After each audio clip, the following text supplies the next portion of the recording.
kapaitan ning pobre taoy. Kay bisag galain ning atong lawas, obra jud sa baol. Para na radyo'y makaon. Nung abot sa balay, kapoy na kaayo ning lawas. Nang uban, nay asawa, obra sila sa baol. Inug abot sa ilang balay, bisag kapoy, mukiyod japon. Honey, nung binata ka pa, sino nagmamasahe ng ulo mo kapag sumasakit? Wala.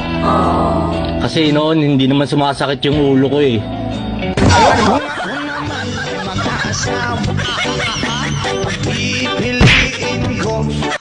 Ay, Butchok, ano yung pinagsasabi mo mukha daw akong palaka? Hindi butyak. Ang sabi ko, yung alaga kong palaka, kamukha mo. Ah, mabuti naman. Sa susunod, Butchok, linawin mo ha.